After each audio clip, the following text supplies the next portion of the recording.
This is easily the most fascinating episode of the series to date. I really like what they did with the antagonist this week, and I mentioned this yesterday in my Ancient Magus' Bride review because it had a similar idea of humanizing the antagonist but not removing and trying to forgive what they did in the past. Now, Sagwa is a character who can't be redeemed morally in my honest opinion. He's done too many things, but I like how there's a moment where Juri hesitates to basically extract him from the cocoon, essentially killing him and just ending this altogether, and she realizes because it seems like she has some sort of connection with the specters and allowed her to basically see into his memories. And I like how she realized, like, he's the same as me with his family life, but she hesitates but then doesn't stop because of it. She realizes, like, so what, he's done all these things, he can't be forgiven, he has to be punished, and she does punish him. But I like the idea that this cocoon essentially made a baby version of himself, like essentially putting him back into a infant form. And this infant hasn't done what he did. And the entire reason that he ended up the way he was in the path that he went was because of his family life and this religion and everything like that.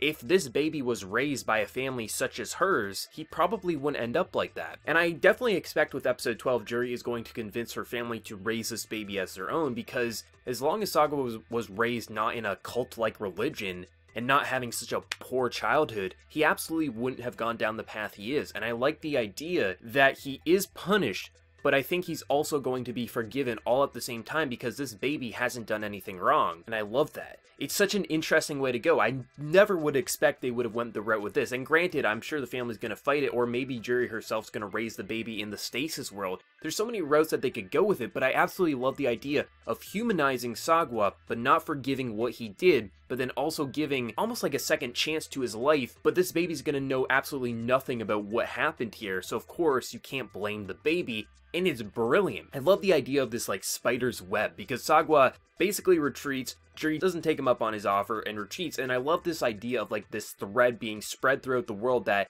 it's basically acting like a nutrition web so he can regenerate his body, and if you even touch it, it slices off your fingers, it will kill you. Like, you see the father lose his fingers, and me being a sick bastard because I really don't like his character, I did chuckle when he lost his fingers and then Juri extracts him and puts him back into stasis. I was just happy that they finally got rid of the father, and I was like, okay, he's no longer gonna do anything stupid. Like, when he jumped on the bed with the samurai sword and stabbed Sagwa, I was like, well, at least he did something sort of useful, but I do like how the grandpa and Juri are just like, what's wrong with him? He didn't even hesitate to kill a man. So I did like they at least kind of thought on the same wavelength there that the father is completely ridiculous, and I'm just glad he was pushed out of the frozen world. But the idea of the spider's web and him retreating and just the act of like forgiveness but not forgiveness, it's so interesting because I don't remember the last time I seen an anime do something quite like this where you have such a evil antagonist, so to speak, who had obviously a troubled past and that led him to where he was, but at the same time you don't forgive the current actions of this person, but then you revert him back into a baby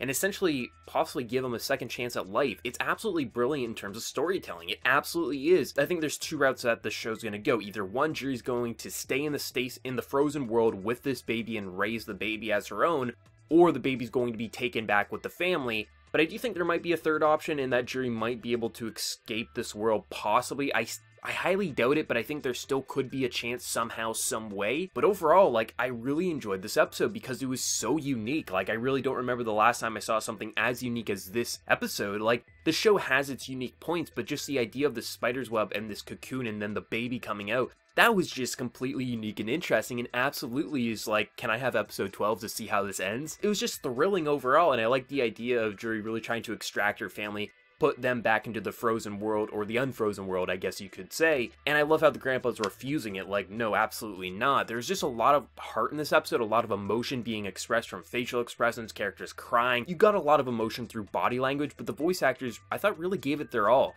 And I just love how they did the spider's web with this thread. It was interesting how they drew it, because you really did get a sense, like, if you touch that web, you probably were going to lose your fingers, but it was just interesting how they detailed it, especially when they used Juri to basically extract it, because the threads are basically made from specters, so she can extract it and just destroy it. It was just really cool how they animated and directed this episode overall, and I can't wait to see how episode 12 is going to wrap this up, because I do expect they're going to throw some sort of a twist, but ultimately how the family is going to react, because of course they want to kill this baby or let him suffocate, do something, because Sagawa's done all this evil stuff. But I know for a fact Juri's gonna see, but the baby hasn't. This is him in the past before he went corrupt, and she's seen his past, and she knows that the only reason that he led up into that life was because of a poor family life, If he has a good family like hers, why would he end up in the same place? I can't wait to see how Jerry's gonna convince them. I really think that Jerry's gonna be the one to save this baby's life, and I can't wait to see where they're gonna go. This series has been absolutely fun. It's not perfect, it has its issues, but damn was this episode really just highlighting the